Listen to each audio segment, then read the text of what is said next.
Et nous sommes de retour sur Direct Marché. J'accueille Max Hamelin, gérant chez Trustteam Finance. Bonjour. Bonjour. Alors, on va parler des small et mid cap. C'est votre fer de lance chez Trustteam Finance. Vous êtes spécialiste donc des small et mid cap. Les small et mid cap en général, elles superforment dans les phases de hausse, en tout cas les large cap. Et puis, on a vu bien que là, depuis la correction, la forte correction sur les indices, sur les marchés actions, les small et mid cap corrigent également fortement à la même façon que les large cap. Est-ce que vous pensez finalement que elles sont un peu mises à la casse parce que les hedge funds s'en débarrassent, il y a un problème de liquidité, ou au contraire il y a quelque chose d'un peu plus profond? Non, déjà l'année dernière, effectivement, les mid et les small avaient fortement progressé. C'est toujours le cas en début d'année où effectivement on a un petit retard sur les petites valeurs. Là, tout le marché est parti à la baisse, donc les small et les mid également. On aurait pu craindre effectivement une baisse plus importante à un moment donné si le marché globalement avait augmenté au niveau de sa baisse, parce qu'effectivement certains fonds auraient pu devoir vendre certaines petites valeurs s'ils avaient eu des rachats. Mais disons que la baisse s'est arrêtée, je pense, au bon moment, si bien que les petites valeurs n'ont pas baissé plus fortement. Ouais. Là, c'est vrai que mi-2015, elles ont bien progressé, elles ont fortement progressé, elles ont superformé en tout cas les marchés, les autres marchés actions. Est-ce que vous voulez dire qu'aujourd'hui elles étaient un petit peu trop valorisées et que du coup on revient sur des niveaux de valorisation un peu plus normales? Non, pas spécialement trop valorisées. Maintenant, il faut faire la différence dans les small et les mid entre certains secteurs. Vous avez le secteur des biotechnologies par exemple qui a fortement baissé. C'est vrai qu'il avait... Ça a impacté du coup la classe des small et mid, oui, ces fortes variations qu'on a eues sur les biotech? Oui, tout à fait, parce que effectivement certains indices ont pas mal de mid, de biotech dans leurs indices, et donc avec la baisse de 25 à voire 30% de certaines biotech, ça impacte par exemple le CAC PME qui baisse de 15 ou 16% depuis le début d'année, alors que les indices nationaux sont en baisse de 7% uniquement. Il y a une déception sur cet indice, un CAC PME, il est en train de replier de pratiquement 16%, alors que les autres maintenant on est sur des niveaux de 6-7% de baisse.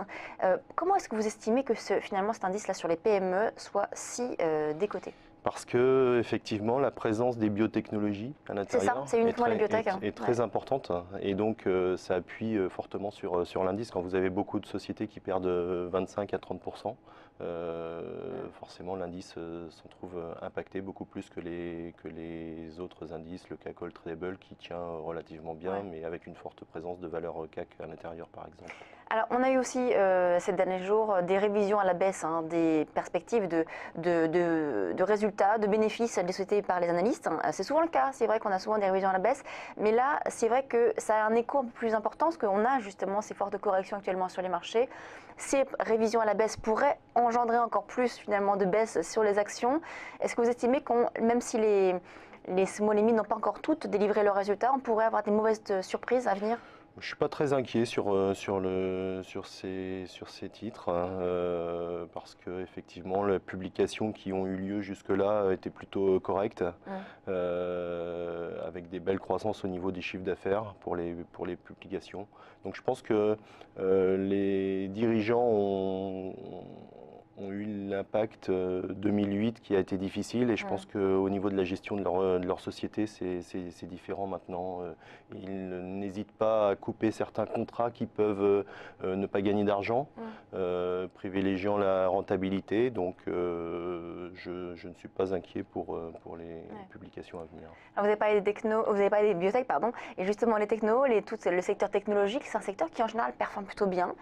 C'est dans l'air du temps, beaucoup de digitalisation, de numérisation, voilà, on parle de toutes ces choses-là sur l'économie. Les industries, même la plus ancienne, traditionnelle, vont vers ce type de société pour diversifier leur activité. Est-ce que ces valeurs-là aujourd'hui performent bien? Est-ce que c'est des relais de croissance intéressants? Oui, pourquoi? Parce que nous sommes dans un monde qui change, qui bouge, et que ce soit dans le domaine bancaire, avec la fin des guichets qui est programmée, que ce soit dans le domaine automobile où effectivement maintenant certains concessionnaires n'hésitent pas à avoir des magasins sans voiture avec uniquement des écrans où les personnes peuvent effectivement modéliser leur voiture sur écran plutôt que la voir en réel.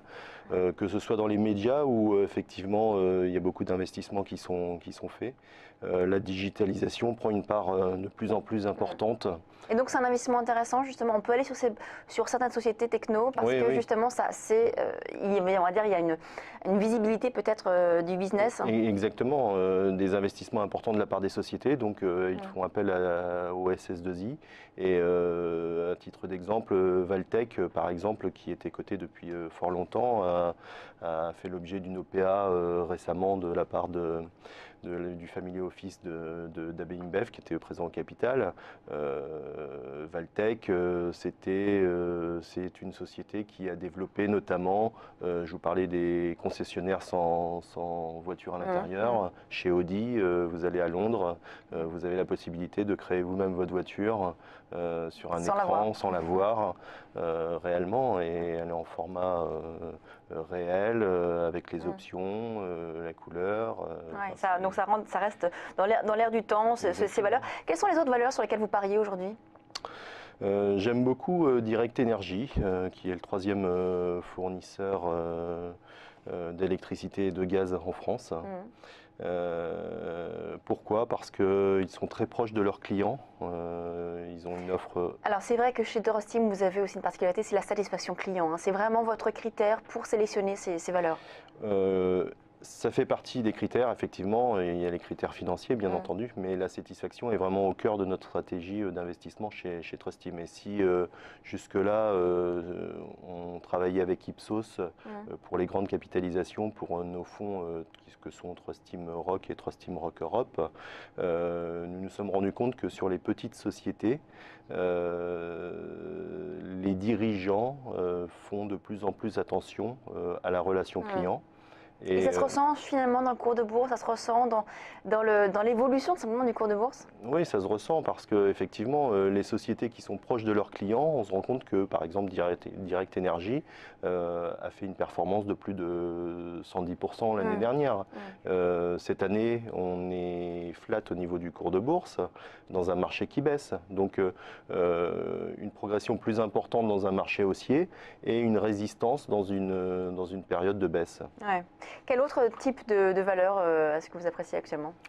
J'aime bien Solution 30. Solution 30, c'est une valeur qui a également fait plus de 100% l'année dernière, en léger repli depuis le début d'année. Mais donc Solution 30, en fait, ils sont sur tout ce qui est développement numérique auprès des particuliers. En fait, lorsqu'ils sont présents au niveau des télécoms, 50% de leur activité est sur les télécoms. Lorsque la fibre optique arrive en bas de votre immeuble, ce sont les personnes de Solution 30 qui installent la fibre optique chez vous. Et donc, ils ont vraiment une approche client importante. Et d'ailleurs, c'est dans la charte au niveau des salariés, avec une nécessité d'être présentable, déjà d'appeler le client avant d'intervenir, 10 minutes avant d'intervenir. Lorsqu'ils arrivent chez le client, ils doivent s'occuper de leur relation avec le client, ils doivent être proches de leur client dans l'intervention. Ils se proposent même de se déchausser avant d'entrer chez le client. Ouais, donc ça va très loin. Ouais. Et c'est vrai qu'il y a une présence et expliquer ensuite le déroulement des opérations, de l'intervention qu'ils font chez le client. Donc Solution 30, Direct Energy, vous avez parlé aussi de Valtech, sont des valeurs que vous suivez chez Trustim Finance parce que à la fois ce sont ces petites valeurs qui font partie de cette du côté digital, technologique, donc qui va dans l'air du temps, et aussi parce qu'il y a cette satisfaction client que vous appréciez en tout cas sur ces valeurs. Bien sûr, et puis en termes de résultats, effectivement, ça se ressent, puisque Solution 30, par exemple, affiche une croissance de 13% sur l'année 2015, avec des marges qui progressent, une marge d'environ 8%. Donc vraiment la satisfaction client se perçoit en termes de cours de bourse et d'évolution boursière par la suite. Parfait, merci beaucoup Max Hamelin, donc gérant chez Trust Team Finance. On marque une courte pause et on se retrouve tout de suite sur Direct Marché.